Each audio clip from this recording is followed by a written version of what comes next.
안녕하세요 여러분, 지은쌤의 음악 수업이 돌아왔습니다. 오늘부터 우리가 배워볼 수업은 바로 지휘법입니다. 흔히 지휘하면 여러분들 무슨 장면을 떠올리실까요? 아마 대다수는 오케스트라의 지휘자 혹은 교회나 성당에서 성가대 지휘자 아니면 초등학교나 중학교 합창단에서 선생님의 지휘를 통해 지휘하는 모습을 익혀왔을 텐데요. 여러분들은 학생이기 때문에 실제로 오케스트라나 합창 연주회에 가서 직접 문화 공연을 접하는 경우는 많이 없었을 것이라 생각됩니다. 여러분들 이런 생각 해본 적 있으시죠? 지휘자는 왜 꼭 앞에 나와야 돼? 그리고 지휘자가 꼭 있어야 하나? 라는 생각 아마 한 번쯤은 해보셨을 텐데요. 이 지휘자의 역할 굉장히 중요하고요. 지휘법의 세계는 정말 무궁무진, 열심히 연구가 필요한 분야입니다. 이런 지휘법을 우리가 배운다니까 벌써 한숨 쉬는 분들 있으시죠? 다 보입니다. 그래서 선생님이 열심히 고민했습니다. 고민한 끝에 우리는 아직 학생이고요. 저는 여러분들의 초점에 맞추어서 수업을 진행할 예정입니다. 그러니까 어렵게 생각하지 마시고요. 제가 생각하는 음악 수업의 모토는 힐링인데요. 힐링 음악 수업을 위한 전제 조건이 있어요. 바로 여러분들의 적극적인 참여입니다. 여러분이 제 눈에 보이진 않지만 그래서 더 편하게 수업할 수 있다고 생각하고요. 저를 적극적으로 따라와 주신다면 재미있는 수업을 진행할 것을 약속드리겠습니다. 자, 그럼 스타트!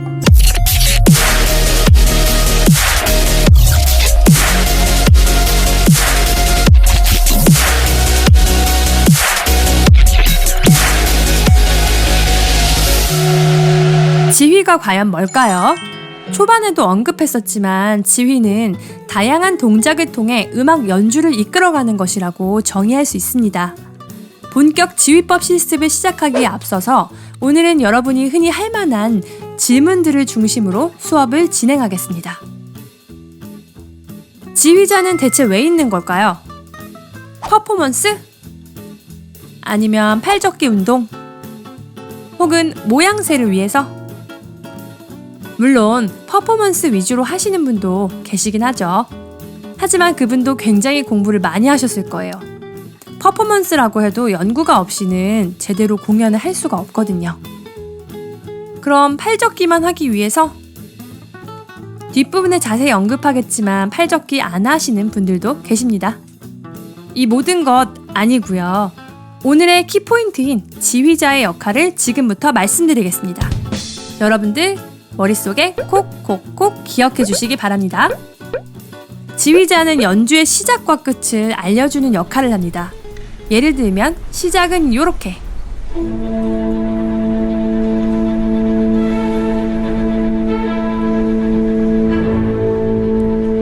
끝은 또 이런 식으로.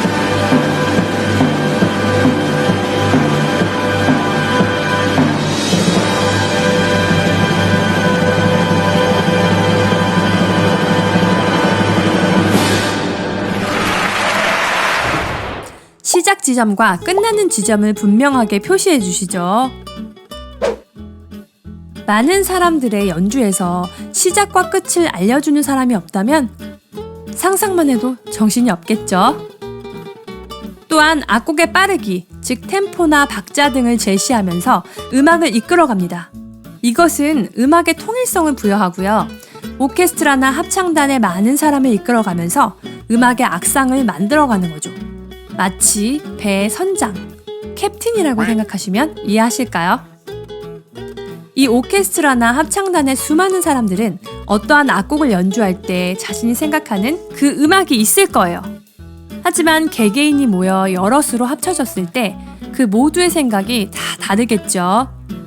자기가 생각한 대로 자신만의 음악 방식으로 모두가 그렇게 연주한다면 그 음악은 과연 어떻게 될까요? 정리하면 음악적 조화, 통일성, 악상 표현, 템포 조절, 시작과 끝의 지점을 알려주고 모든 단원들을 한마음으로 이끄는 카리스마나 다양한 리더십을 통하여 최상의 음악으로 만들어가는 리더의 역할. 이것이 바로 지휘자입니다.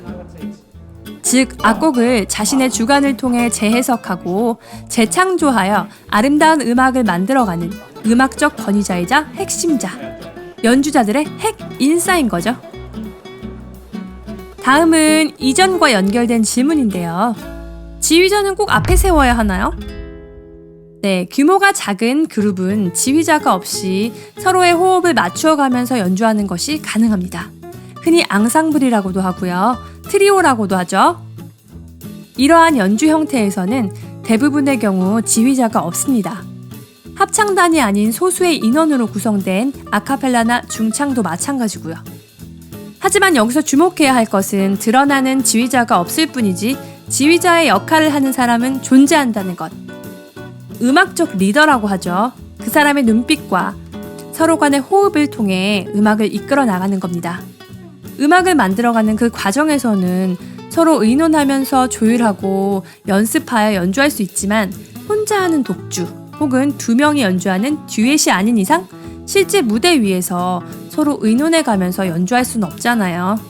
따라서 아주 소수의 인원이 아닌 이상 그들을 이끌어주는 리더가 필요한 것이고 서로 간의 호흡과 눈빛을 통해 음악을 맞추어 갑니다. 선생님, 그렇다면 지휘봉은 꼭 필요한가요? 이렇게 생긴 것이 지휘봉인데요. 자, 막간 퀴즈. 다음의 연주에서 지휘봉이 어울리는 연주는 어떤 것일지 골라보세요.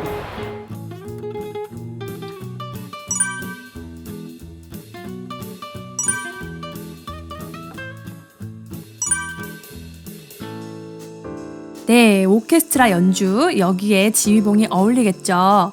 합창 지휘에서는 대부분 맨손으로 지휘합니다. 지휘봉은 명료하고 또 정확하게 박자를 맞추기 위해 사용하고요. 멀리서도 잘 보일 수 있도록 지시적인 역할을 합니다. 보셨던 사진처럼 규모가 큰 오케스트라에서 맨 뒤에 연주자들은 지휘자의 손이 잘 보이지 않잖아요. 여러분들도 교실에서 자리를 바꿀 때 맨 뒤가 당첨되면 선생님, 자리 바꿔주세요 라고 하는 친구들 있죠. 교실도 그런데 큰 무대에서는 더 잘 안 보일 거예요. 그래서 지휘봉을 듭니다. 지휘자마다 자신의 선호에 따라 적합한 지휘봉을 선택하고요. 그 종류는 다양합니다. 오케스트라임에도 불구하고 맨손으로 지휘하는 분들 많고요. 심지어 이것으로 지휘하는 분도 계십니다. 자, 지휘자의 손 보이시나요? 지금 들고 있는 이 지휘 도구는 과연 뭘까요? 네, 이쑤시개입니다. 이분은 발레리 게르기예프라는 유명한 러시아의 지휘자인데요. 지휘 분야에서는 정말 대가라고 할 수 있습니다. 사실 게르기예프는 맨손으로 거의 지휘를 하시는데요. 가끔 절도 있는 연주가 필요할 때 그것을 표현하고자 이쑤시개를 들고 지휘하신다고 합니다. 자, 그럼 지휘는 꼭 정해진 도형대로 해야 될까요? 우리가 아는 지휘 도형은 이렇죠. 4분의 2박, 3박, 4박 도형이 있고 그 외에 8분의 6박, 8분의 5박, 8분의 12박 등 혼합박으로 이루어진 도형들도 있습니다. 또 악상에 따라서 그 도형의 모양이 다 똑같지 않을 수 있고요. 그리고 각 지휘자마다 해석에 따라 그 지휘 형태는 모두 다릅니다.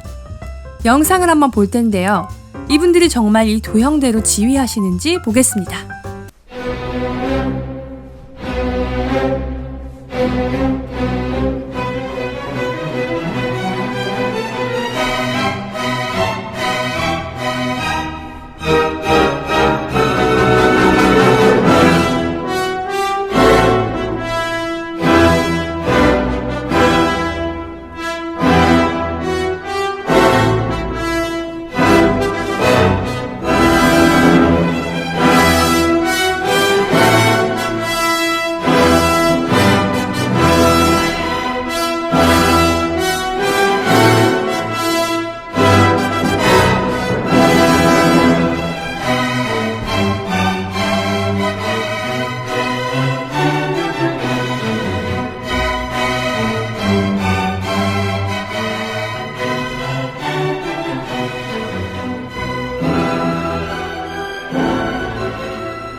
아니죠. 이분들 이렇게 공식대로 지휘 안 하십니다.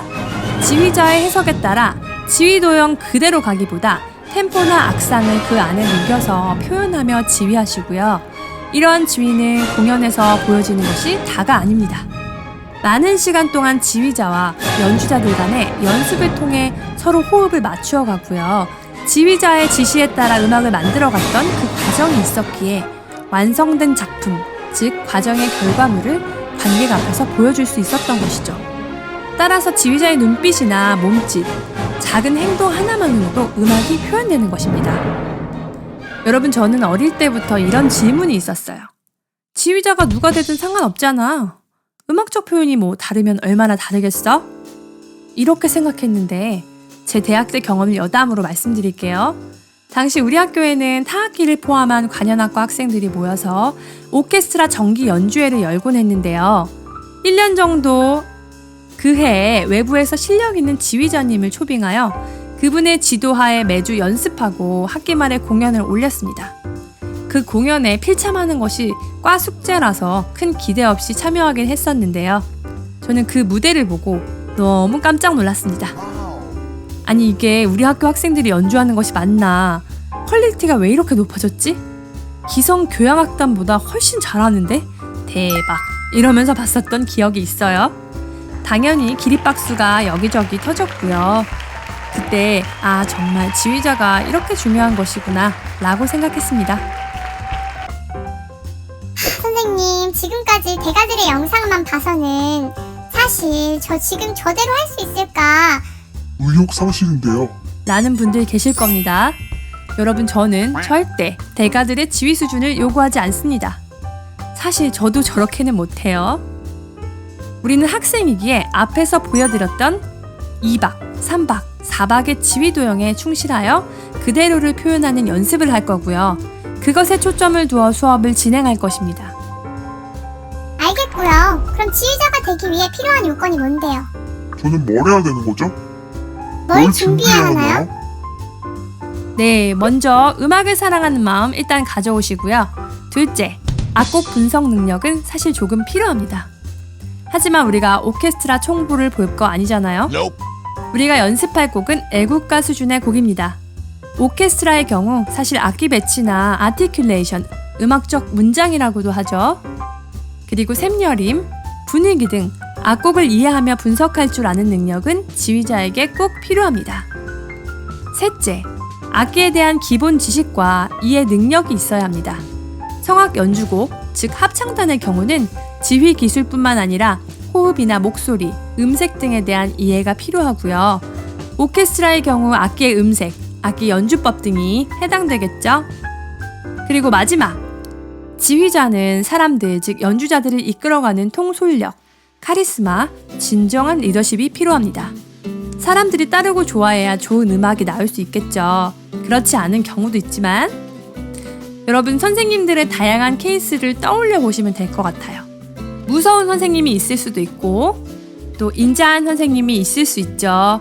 어느 선생님이든 그 아래 훌륭한 수제자는 있겠지만 정말 많은 사람이 한마음 한뜻으로 화합하려면 어떤 리더가 좋은 리더인지는 여러분들의 개인적 생각에 맡기겠습니다. 자, 지금까지 지휘법 실습에 앞서 여러분이 궁금해할 법한 질문들을 통해 지휘에 대해서 알아봤는데요. 다음 시간부터는 본격적으로 지휘법 실습을 해보도록 하겠습니다. 절대 어렵지 않습니다. 우리가 배우는 악곡은 중고등학생 수준이라는 것 결코 잊지 마시고요. 하고자 하는 마음, 그것만 가져오시면 된다고 했었죠. 여러분들 2박, 3박, 4박 지휘도형 눈으로 구분만 할 수 있게끔 보고 오시고요. 애국가 온라인 학습 게시판에 올려두겠으니 다운받으셔서 미리 들어보고 오시기 바랍니다.